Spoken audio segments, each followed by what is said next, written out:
Movie शुरू होती है और हम देखते हैं एक फैमिली को जिसमें 4 लोग शामिल होते हैं। आदमी कीटा, उसकी बीवी जुनसू, बेटी किजन और बेटा कीवो। वो लोग एक छोटे से बेसमेंट में रह रहे होते हैं। इन लोगों को सरवाइव करने के लिए बहुत मेहनत करनी पड़ती थी क्योंकि इनके फाइनेंशियली हालत बहुत खराब थे और अपना घर चलाने के लिए पिज्जा के बॉक्स बनाने का काम करते थे, मगर घर का खर्चा चलाने के लिए ये काम उनके लिए काफी नहीं था। फिर एक दिन कीवो का दोस्त जो उसके साथ यूनिवर्सिटी में पढ़ता था उनके घर पर आता है। वो कीवो को एक पत्थर देता है और कहता है कि मेरे दादा ने ही तुम्हारे लिए भेजा है। आमतौर पर उस पत्थर को बहुत खास समझा जाता था और उसके बारे में ये ख्याल था कि जिसके पास भी वो पत्थर होता है उसे खुशियाँ मिलती हैं और उसके हालात अच्छे हो जाते हैं। कि वो अपने दोस्त को अपनी फाइनेंशियली हालत के बारे में बताता है जो कि ठीक नहीं है। उसका दोस्त उसे कहता है कि मैं स्टडी के लिए आउट ऑफ कंट्री जा रहा हूँ। जिस लड़की को मैं ट्यूशन पढ़ाता था तुम उसे इंग्लिश पढ़ा दे। जिस पर कीवो कहता है कि मैं तो कॉलेज जाता नहीं और वो लोग मुझे काम नहीं देंगे। उसका दोस्त कहता है तुम्हारे लिए मैं सिफारिश कर दूंगा, बस अपनी बहन से एक फेक डिग्री बनवा लो। कीवो की बहन आर्टिस्टिक होती है और वो उसके लिए डिग्री बना देती है। फिर कीवो उस जगह पर चला जाता है जहाँ उसने ट्यूशन देनी होती है। वो घर काफी बड़ा और काफी खूबसूरत होता है और वो फैमिली काफी रिच होती है और फैमिली का नाम पार्क फैमिली होता है। इस फैमिली में भी 4 लोग होते हैं, हस्बैंड वाइफ और उनके 2 बच्चे, एक बेटा और एक बेटी। बेटी वो जिसका नाम दहाई होता है जिसे ट्यूशन पढ़ाना होता है। वहाँ पर एक मेड भी होती है जो काफी अरसे से वहाँ पर काम कर रही होती है। कि वो एक डेमो क्लास देता है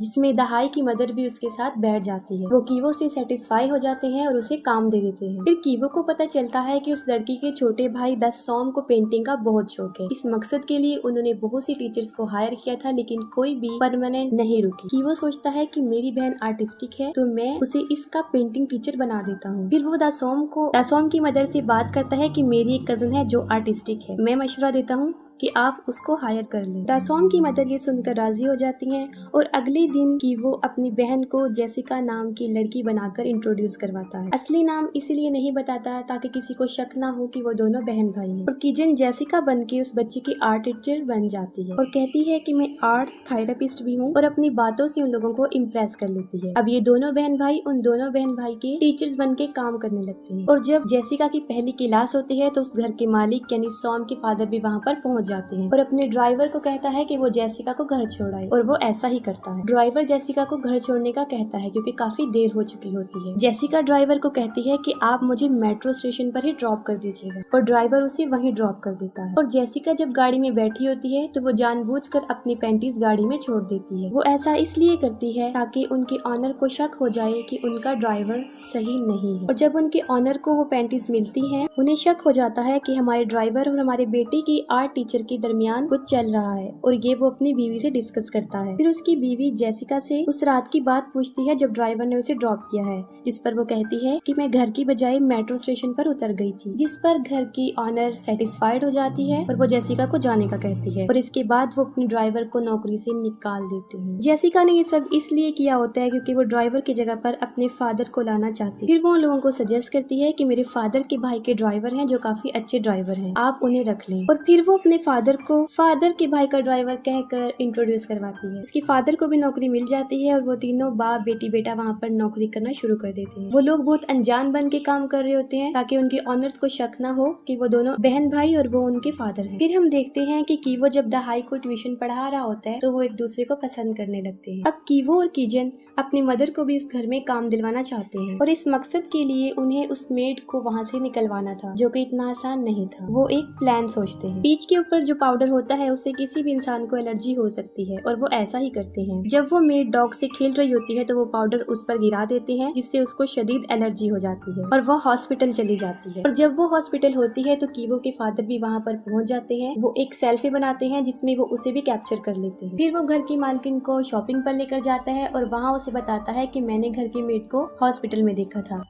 और जब मैं सेल्फी बना रहा था तो वो भी बीच में आ गई और ना चाहते हुए भी मैंने उस लेडी की बातें सुन ली हैं। उसे टीबी है लेकिन उसकी मालकिन उस बात पर यकीन नहीं करती। फिर वो अपनी बेटी किजन को मैसेज ड्रॉप करता है कि हम 3 मिनट तक घर पहुंच रहे हैं। मैसेज देखते ही किजन दोबारा से पीच का वो पाउडर मेड पर डाल देती है और उसे फिर से खांसी होना शुरू हो जाती है। और इस दौरान घर की मालकिन भी वहाँ पहुँच जाती है और वो लेडी एक टिश्यू इस्तेमाल करती है और फिर उसे डस्टबिन में फेंक देती है। फिर उनका ड्राइवर डस्टबिन की तरफ जाता है जहाँ उसने टिश्यू फेंका होता है। टिश्यू पर वो सॉस गिरा देता है और अपनी मालकिन को दिखाता है, जिससे उसे यकीन आ जाता है कि मेरा ड्राइवर ठीक कह रहा था कि उस मेड को टीबी है। फिर वो अपने ड्राइवर को कहती है कि तुम इस बात का जिक्र अपने मालिक से ना करना, वरना वो काफी गुस्सा हो जाएंगे। और फिर वो उस औरत को भी नौकरी से निकाल देते हैं और उनका ड्राइवर बड़ी चालाकी से अपनी बीवी को एक कुक के तौर पर इंट्रोड्यूस करवाता है और बिल आखिर उसकी बीवी को भी नौकरी मिल जाती है। और फिर वो चारों लोग एक ही फैमिली में काम कर रहे होते हैं और किसी को शक भी होने नहीं देती कि वो एक ही फैमिली से हैं। बड़ी चालाकी से वो अपने नाम चेंज करके रह रहे थे। उन लोगों के हालात काफी बदल चुके होते हैं। गरीबी से उन लोगों के हालात काफी अच्छे हो जाते हैं, अच्छा खाने को मिलता है और अच्छी पे ले रहे होते हैं। फिर द सॉम का बर्थडे होता है और पार्क फैमिली उसे सेलिब्रेट करने के लिए एक पिकनिक पर जाने का फैसला करते हैं और वो उसके लिए चले जाते हैं। उनके जाने के बाद ये चारों लोग एक पार्टी सेलिब्रेट कर रहे होते हैं। वो लोग काफी इंजॉय कर रहे होते हैं कि अचानक से डोर की बेल बजती है और दरवाजे पर वही पुरानी मेड खड़ी होती है। वो कहती है कि मेरा कुछ सामान वहाँ पर रह गया है जिसे मैं लेना चाहती हूँ। जुनसुक उसे अंदर आने देती है और फिर वो लेडी बेसमेंट में चली जाती है। काफी टाइम गुजरने के बाद भी वो लेडी वापस नहीं आती, जिस पर जुनसुक वहाँ जाकर देखती है तो वो एक कबर्ड को धकेल रही होती है। वो उससे हिल नहीं रहा होता क्योंकि उसके नीचे एक प्लेट फंसी होती है। जुनसुक उस प्लेट को निकाल देती है और वो अलमारी अपनी जगह से हट जाती है। उस अलमारी के नीचे दरअसल एक रास्ता होता है, एक खुफिया रास्ता जो नीचे की तरफ जा रहा होता है। वो मेड वहाँ पर चली जाती है और देखती है वहाँ पर एक आदमी है। हकीकत में वो उसका हस्बैंड होता है। उसने यहाँ पर छुपा कर रखा होता है। उसे यहाँ पर तकरीबन 4.5 साल हो जाते हैं। पार्क फैमिली को इस बारे में नहीं पता होता क्योंकि उनसे पहले जो फैमिली यहाँ पर रह रही थी वो उन्हें नहीं बताती और ये लेडी काफी अरसे से यहाँ काम कर रही होती है। ये सब जानती है कि यहाँ एक खुफिया रास्ता है। उसने अपने हस्बैंड को यहाँ इसलिए छुपाया होता है क्योंकि उसके सर पर कुछ कर्जा होता है जिसको अगर वो नहीं उतारेगा तो लोग उसे मार देंगे। फिर वो मेड जुनसुक को कहती है कि तुम हफ्ते में एक मरतबा मेरे हस्बैंड को खाना दे दिया करो, यहाँ पर फ्रिज अवेलेबल है, इसके बदले में मैं तुम्हें पे कर दूँ। जुनसुक इनकार कर देती है और पुलिस को कॉल करने का बोलती है, जिस पर वो औरत काफी मिन्नतें करती है कि वो ऐसा ना करे। और जुनसुक का हस्बैंड बेटा बेटी सीढ़ियों से ये बातें सुन रहे होते हैं। उनमें से किसी का पाँव स्लिप होता है, वो तीनों सामने आकर गिर जाते हैं। ये देखकर वो मेड वीडियो बना लेती है और कि वो कहता है पापा मेरा पाँव, और ये भी वीडियो में रिकॉर्ड हो जाता है। उसे पता चल जाता है कि ये चारों फैमिली है और उन्होंने चालाकी से यहाँ पर नौकरी हासिल की है। ये वीडियो वो घर की मालकिन को सेंड करने का कहती है, जिस पर जुनसुक उसे काफी मिन्नतें कर रही होती है कि वो ऐसा ना करे। वो औरत अपने हस्बैंड को लेकर ऊपर आ जाती है और उन चारों को कहती है कि वो हाथ ऊपर करके खड़े हो जाए। वो चारों खड़े हो जाते हैं और वो उनका भी वीडियो बना लेती है और साथ में उस टेबल की भी जिस पर वो पार्टी कर रही है। ये चारों उन दोनों हस्बैंड वाइफ पर हमला कर देते हैं और उनसे मोबाइल लेकर वीडियो को डिलीट कर देते हैं। उन लोगों की आपस में लड़ाई हो रही होती है कि अचानक से टेलीफोन की घंटी बजती है। जुनसुक फोन उठाती है और ये घर की मालकिन का फोन होता है। वो कहती है कि तेज बारिश की वजह से ट्रिप कैंसिल हो गई है और हम 8 मिनट तक वापस आ रहे हैं, और वो उसे खाना बनाने का बोलती है और 8 मिनट तक उन्हें घर का सारा सामान भी सेट करना था। कॉल के दौरान वो तीनों उन दोनों हस्बैंड वाइफ का मुंह बंद करके खड़े होते हैं। फिर वो लोग उन हस्बैंड वाइफ को बांध कर दोबारा बेसमेंट में छोड़ आते हैं और उसके बाद सफाई करना शुरू कर देते हैं। और ठीक 8 मिनट के बाद वो फैमिली घर पर आ जाती है और वो लोग घर की सफाई भी कर चुके होते हैं और पार्क फैमिली को जरा भी शक नहीं होता कि उनके आने से पहले यहाँ पर क्या कुछ हो चुका है, और वो लोग भी फिर छुप जाते हैं। वो लोग खाना खाते हैं और घर की मालकिन जुनसुक को बताती है कि एक बर्थडे की रात को मेरा बेटा केक खाने के लिए उठा था, तब उसने एक भूत को देखा था, लेकिन वो भूत नहीं होता, वो उस मेड का हस्बैंड होता है। और ये लोग समझते हैं कि शायद वो कोई भूत।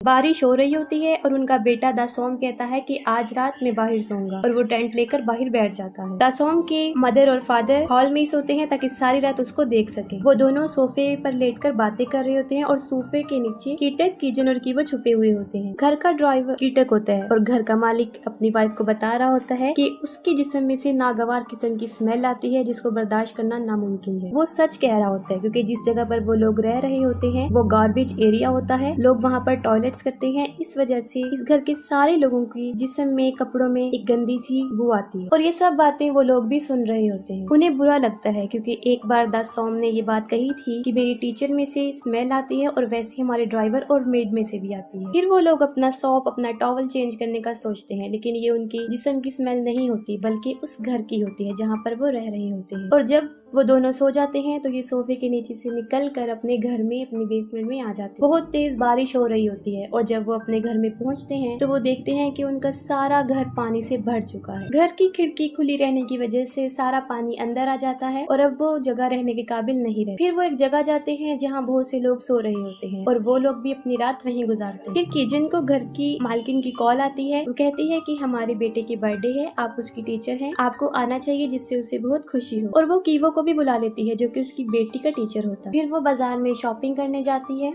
और जब वो गाड़ी में बैठी होती है तो उसके ड्राइवर में से एक अजीब किस्म की स्मेल आ रही होती है और वो अपने नाक पर हाथ रख लेती है, जिस पर उसके ड्राइवर को काफी बुरा लगता है क्योंकि वो नहीं चाहता कि लोग उनके साथ ऐसा रिएक्ट करें। उसकी मालकिन भी ऐसा करना नहीं चाहती लेकिन उसे ऐसा करना पड़ता है। फिर पार्टी चल रही होती है और कीवो और उसकी स्टूडेंट दहाई ऊपर होते हैं और कीवो उससे पूछता है, तुम्हें लगता है कि हम इनमें से एक हैं? वो अपने जवाब को यस कहते हुए सर हिला देती है, लेकिन वो इनमें से एक नहीं होते और वो सोचता है कि बेसमेंट में जो लोग हैं अगर वो ऊपर आ गए तो इनका राज फाश हो जाएगा और फिर उन्हें नौकरी से भी हाथ धोना पड़ेगा। फिर वो कुछ सोचते हुए वही पत्थर जो उसके दोस्त ने दिया था उसे निकालता है। वो उस पत्थर को लेता है और बेसमेंट में चला जाता है जहाँ वो मेड और उसका हस्बैंड होते हैं। घर की मेड की एक रात पहले ही मौत हो चुकी होती है क्योंकि जब वो लोग इन्हें नीचे लेकर जा रहे होते हैं तो वो भागकर ऊपर आने की कोशिश करती है, जिस पर जुनसुक उसे टांग मारती है। वो गिर जाती है और मर जाती है। उन चारों को भी इस बारे में पता नहीं होता कि वो नीचे पहुंच जाता है और उसके हाथ में वही पत्थर होता है। किसी तरह पत्थर उसके हाथ से गिर जाता है लेकिन वो बड़ी चालाकी से चुपके से जाकर उस पत्थर को उठा लेता है। वो उन दोनों को मारने आया था ताकि उनका राज कभी भी उनके सामने ना खुले, क्योंकि वो अपनी फैमिली को बचाने के लिए कुछ भी कर सकता है। और वो